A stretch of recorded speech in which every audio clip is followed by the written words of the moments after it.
जय Hind dear student.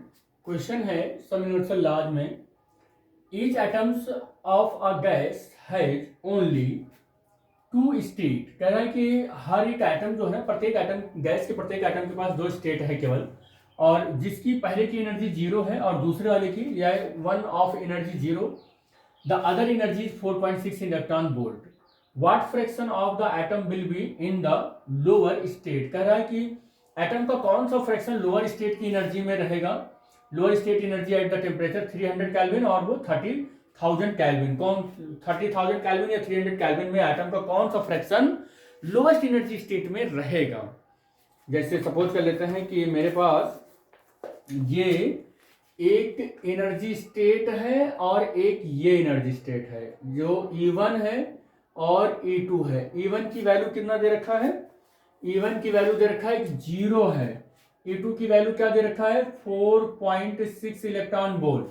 अब इसको 4.6 का मतलब हो गया ना 1.6 into 10 to the power -19 coulomb. Coulomb इनमें मल्टीप्लाई हो गया तो जूल में हो गया। इतनी एनर्जी है इसके पास। कह रहा है कि एटम जो जा रहा है ना, वो 300 केल्विन पर कितना फ्रैक्शन एनर्जी E1 स्टेट में होगा या E1 में होगा, और कितना फ्रैक्शन E2 में होगा, या 30,000 केल्विन की एनर्जी पर एटम का कौन सा कितना पोर्शन लोअर एनर्जी स्टेट में रहेगा, या और कितना पोर्शन हायर एनर्जी स्टेट में रहेगा। तो ये हायर एनर्जी स्टेट है, हायर एनर्जी स्टेट है, और ये लोअर एनर्जी स्टेट है, ये लोअर एनर्जी स्टेट है। कितना कितना पोर्शन रहेगा, चलो सॉल्व करते हैं।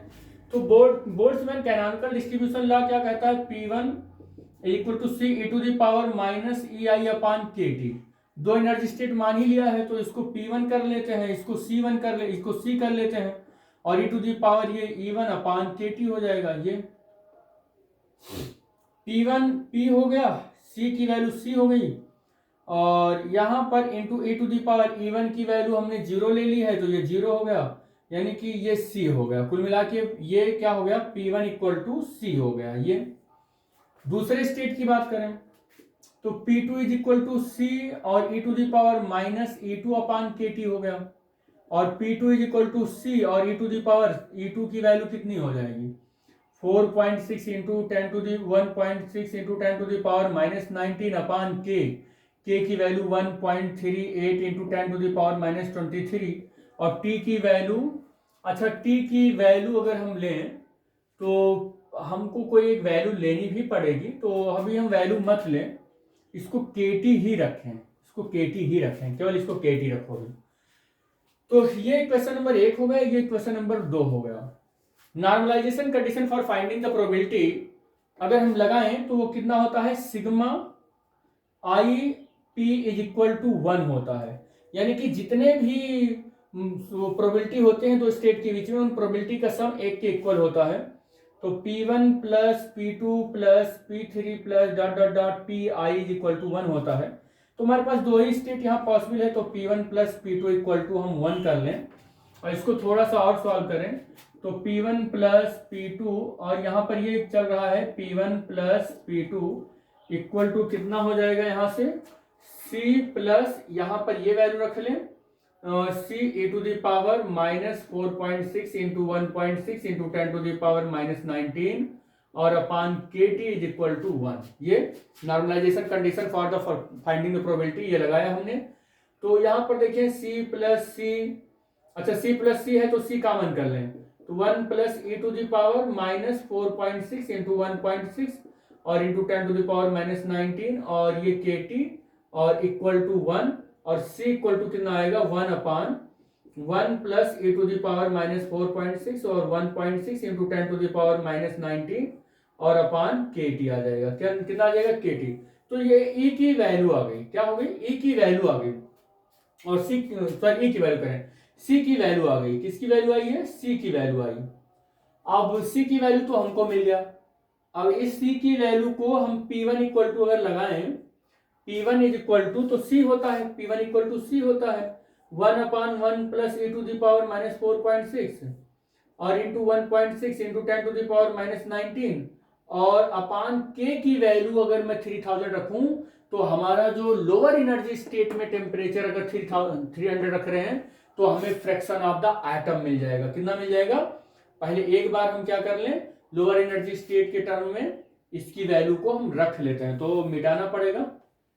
तो ये वैल्यू ये आप नोट कर लीजिए, फिर मिटाते हैं हम।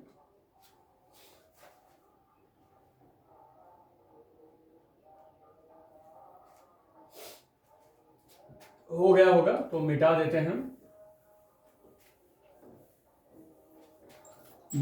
यही मेरा इंपॉर्टेंट है ये, और दो इक्वेशन बनाए थे वो दोनों इक्वेशन भी इंपॉर्टेंट है। तो यहां पर क्या हो जाएगा, first point at T equal to 300 kelvin, fraction of atom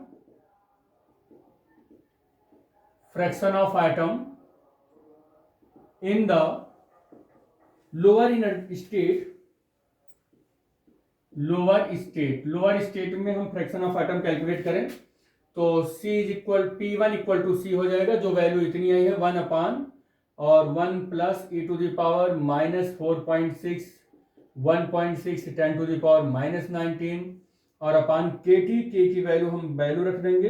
के की वैल्यू हमारी कितनी है, 300 है, और टी की जो वैल्यू है, टी की वैल्यू 300 है और के की वैल्यू 1.38 और into 10 to the power minus 23 है। ठीक है, तो ये वैल्यू भी हमने रख दिया। ठीक, अब इसको सॉल्व करो, इसको सॉल्व करेंगे तो कितना आ जाएगा, P1 इक्वल टू सी, ये इक्वल टू कितना आ जाएगा 1 अपान 1 प्लस और e to the power minus solve करेंगे तो ये e to the power minus 1.78 आ जाएगा। ठीक है बेटा, और इसकी जो वैल्यू होती है e to the power minus 1.78 ना, इसकी वैल्यू होती है 5 into 10 to the power minus 78। मतलब ये अप्रॉक्सीमेटली अगर मैं कहूँ तो अप्रॉक्सीमेटली इसकी वैल्यू 0 लिख दूं। अरे भाई 5 को 10 लिखकर और 78 0 से डिवाइड करो, ये वैल्यू पूरी 0 आ गई। तो P1 इज इक्वल टू सी जो आया ना वो कितना आएगा, 1 प्लस लगभग 0 आ जाएगा। ठीक है बेटा, कितना आ जाएगा, 1 प्लस 0 आ जाएगा। ठीक,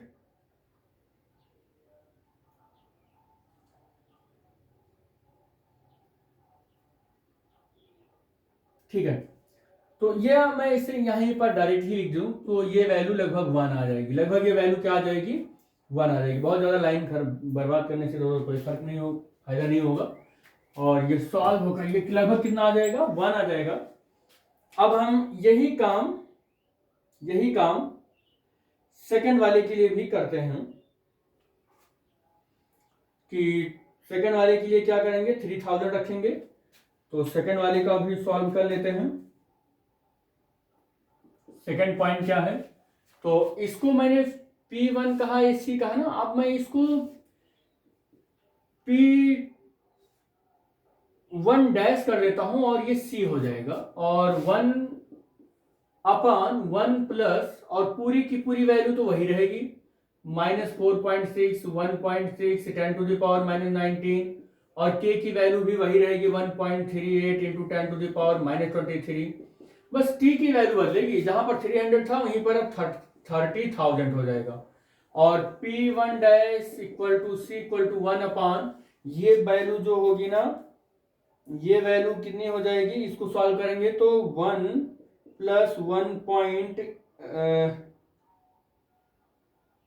लगभग यही वैल्यू आ जाएगी, ये भी यही वैल्यू आ जाएगी e to the power minus 1.78, या मैं ऐसे कह दूं कि 78 आ जाएगा, और इसको सॉल्व करेंगे तो ये वैल्यू कितनी आ जाएगी, 0.85 आ जाएगा, 0.85 आ जाएगा, यानी कि P dash 1 is equal to ये आ जाएगा 0.85। ये आपको आंसर मिल गया, आंसर आपका आ गया। देखो क्वेश्चन जो पूछ रहा है वही उसका आंसर मिल गया। कह रहा है कि फर्स्ट वाले की एनर्जी 0 है और सेकंड वाले स्टेट की इतनी एनर्जी है, तो कितना फ्रैक्शन उस एटम का लोअर स्टेट में रहेगा टेम्परेचर 300 केल्विन पर। तो 300 केल्विन पर फर्स्ट वाले स्टेट में एटम का जो फ्रैक्शन रहने वाला है, state number first state number second, वो कितना रहने वाला है, 1। पूरा का पूरा एटम यहीं पर रहने वाला है, लोअर एनर्जी स्टेट में ही रहने वाला है पूरा का पूरा एटम।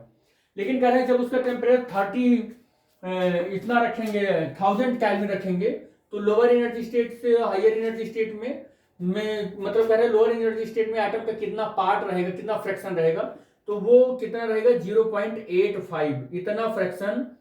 इतना फ्रैक्शन कहां पर रहेगा 0.85। ये इतना फ्रैक्शन एटम का क्या रहेगा, वो लोअर एनर्जी स्टेट में रहेगा। इतना फ्रैक्शन एटम का लोअर एनर्जी स्टेट में रहेगा। और जो कटा हुआ ये इतना पार्ट है एटम का, यानी कि 15% जो है वो यहां कहीं पर रहेगा, यहां कहीं पर हायर एनर्जी स्टेट में रहेगा। ये हायर एनर्जी स्टेट में रहेगा, इतना पोर्शन इसका हायर एनर्जी स्टेट में रहेगा।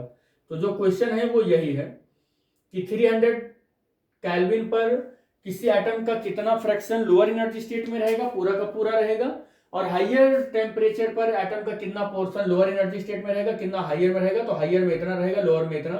ये कितना है, ये उस एटम का 0.15 फ्रैक्शन है, और इस एटम का 0.85 फ्रैक्शन यहाँ पर लोअर एनर्जी स्टेट में रहेगा, लोअर स्टेट में रहेगा। तो इस क्वेश्चन का ये फाइनल आंसर है बेटा।